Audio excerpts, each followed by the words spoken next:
Students, आपके BSc part first year botany का जो सेकंड पेपर है माइक्रोबायोलॉजी एंड प्लांट पैथोलॉजी, इसमें हम बैक्टीरिया का सेक्सुअल रिकॉम्बिनेशन या जेनेटिक रिकॉम्बिनेशन पढ़ रहे थे। सेक्सुअल रिकॉम्बिनेशन या जेनेटिक रिकॉम्बिनेशन में हम पहले पढ़ चुके हैं ट्रांसफॉर्मेशन, जो फ्रेडरिक ग्रिफिथ का प्रयोग था, जिसे बाद में एवरी मैकलोड एंड मैककॉर्टी द्वारा सत्यापित किया गया कि जो कोशिकाएं जो रूपांतरित हुई हैं उनके लिए उत्तरदायी पदार्थ डीएनए खंड था। आज हम बैक्टीरिया का जो दूसरा सेक्सुअल रिकॉम्बिनेशन टाइप है कंजुगेशन, इसके बारे में बात करेंगे। जैसा कि हमने देखा था, सेक्सुअल रिकॉम्बिनेशन 3 प्रकार से बैक्टीरिया में होता है। पहला था ट्रांसफॉर्मेशन, जिसके बारे में हमने बात की थी, फ्रेडरिक ग्रिफिथ का प्रयोग। दूसरा है कॉन्जुगेशन, संयुग्मन। और तीसरा होता है ट्रांसडक्शन या पराक्रमण। आज हम सेकंड टाइप संयुग्मन के बारे में बात करेंगे। संयुग्मन की जो प्रक्रिया है यह 2 जीवाणुविक कोशिकाओं के मध्य होती है।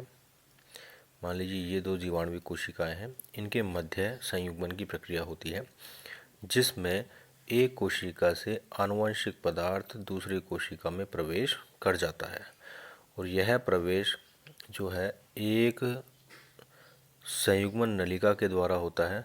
यह जो नलिका है दोनों कोशिकाओं के द्वारा निर्मित होती है और एक ब्रिज की तरह व्यवहार करती है, जिसमें से आनुवंशिक पदार्थ एक से दूसरी कोशिका में चला जाता है। इस प्रक्रिया की खोज लैडरबर्ग एवं टॉटम के द्वारा की गई थी और लैडरबर्ग व टॉटम के द्वारा इश्चेरिया कोलाई ई कोलाई नामक जीवाणुओं के K12 प्रभेद में कंजुगेशन या संयुग्मन की प्रक्रिया की खोज की गई। दोनों कोशिकाओं के मध्य एक फिजिकल कांटेक्ट होता है, जिसमें संयुग्मन नलिका का निर्माण होता है।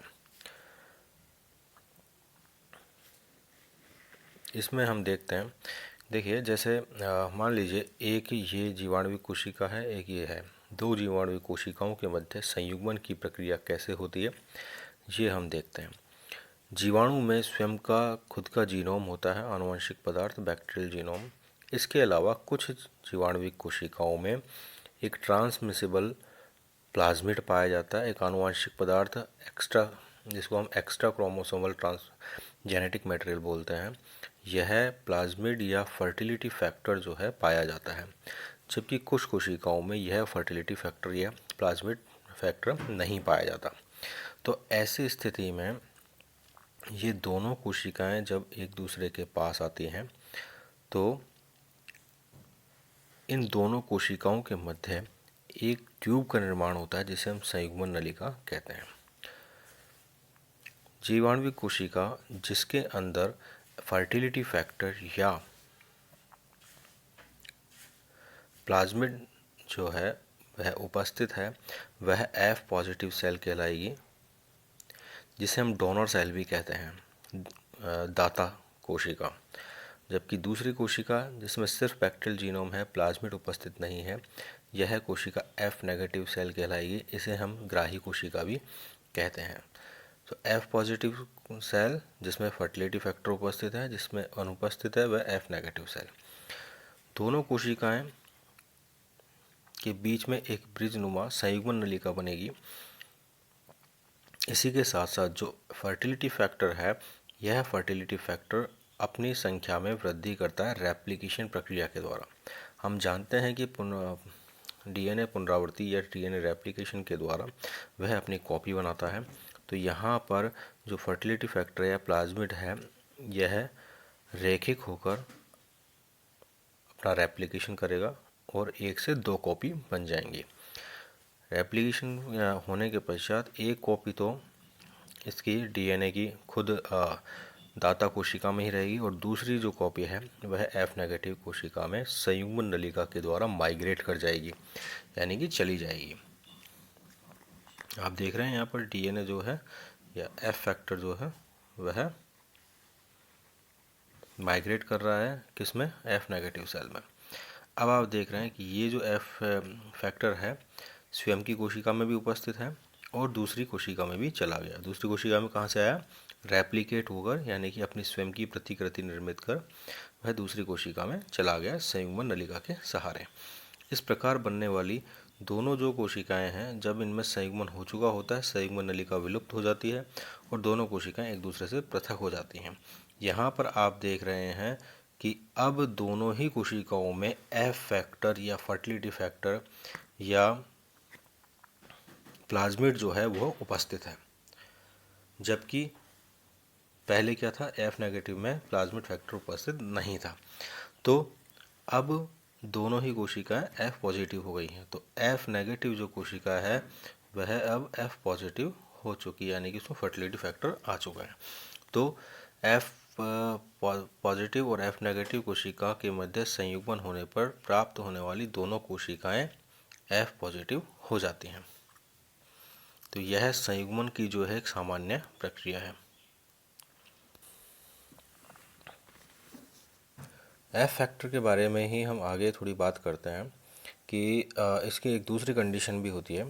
एफ फैक्टर चूँकि एक संक्रामक भाग है जो दो अवस्थाओं में रह सकता है, या तो यह कोशिका द्रव्य में मुक्त रहेगा, कोशिका द्रव्य में जैसे अलग है। अभी हम पिछले स्क्रीन पर देख रहे थे कि किस प्रकार एफ जो है फैक्टर, प्लाज्मिड फैक्टर अलग है जीवाणुविक कोशिका के जीनोम से, या फिर यह एफ फैक्टर जीवाणुविक गुणसूत्र से संयुक्त होकर रह सकता है।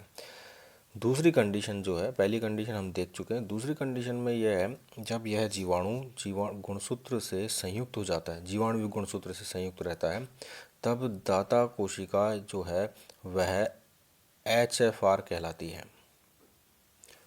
मुक्त था तब तो क्या कहलाता, एफ फैक्टर, जिसको हमने प्लाज्मिड भी कहा, प्लाज्मिड है जो।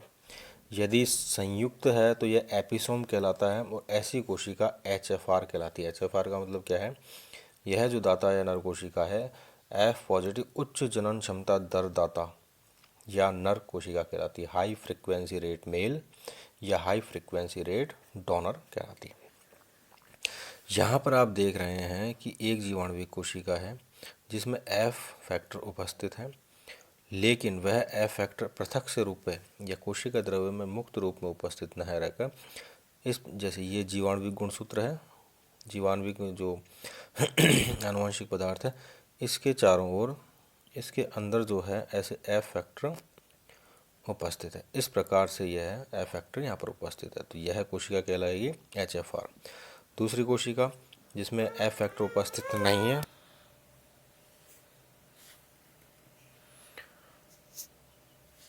तो यहाँ पर जो एफ फैक्टर है वह जीवाणुविक गुणसूत्र के साथ संलग्न है, यह कोशिका HFR कहला रही है। दूसरी कोशिका एफ नेगेटिव है ही, जिसमें सिर्फ गुणसूत्र है, एफ फैक्टर उपस्थित नहीं है। यहाँ पर इंटीग्रेटेड DNA जो है उसमें ब्रेकिंग होगा और एफ फैक्टर जो है वह रेप्लिकेट होगा। यहाँ पर आप देख रहे हैं एफ फैक्टर जो इससे जुड़ा हुआ है वह थोड़ा अलग होकर और रेप्लिकेट होता है, रेप्लिकेशन होना शुरू हो जाता है, अर्थात अपनी कॉपी बनाएगा पिछली बार की तरह, और यह कॉपी बनने के पश्चात एक कॉपी जो है माइग्रेट कर जाएगी रिसिपिएंट सेल में। रिसिपिएंट सेल में आप देख रहे हैं migration of a portion of daughter chromosome into female cell, तो माइग्रेशन हो जाएगा। तो जो HFR कोशिका है पूर्व की भांति इसमें जीवाणु कोशिका के साथ वह संलग्न रहेगा और एफ फैक्टर संलग्न रहेगा, और एफ फैक्टर जो है दूसरी कोशिका में चला गया। यहाँ पर जाकर के एफ फैक्टर का कुछ भाग जो कि रेप्लिकेट होकर के यहाँ पर आया, वह कुछ भाग जीवाणुविक गुणसूत्र के साथ संलग्न हो जाएगा तथा बाकी का जो शेष DNA है वह नष्ट हो जाएगा, डिग्रेडेड DNA। ठीक है, तो पूरा का पूरा जो एफ फैक्टर है वह ना तो कोशिका द्रव्य मुक्त अवस्था में रहता है क्योंकि बचा हुआ तो डिग्रेड हो जाता है, और कुछ भाग जो है वह जीवाणुविक गुणसूत्र के साथ संलग्न हो जाता है। आप यहाँ पर देख रहे हैं इस प्रकार हुआ है, ये है जीवाणुविक गुणसूत्र और इसके ऊपर ये छोटा भाग इसके साथ संलग्न हो गया। तो यह जो कोशिका है एफ नेगेटिव जो कोशिका थी, यह अभी भी एफ नेगेटिव ही है, इसके अंदर फर्टिलिटी फैक्टर उपस्थित नहीं है, केवल उसका शेष छोटा भाग जो है इसके साथ जुड़ा हुआ है। तो यह कोशिका अब रिकॉम्बिनेंट हो चुकी है, संयुग में रूपांतरित हो चुकी है।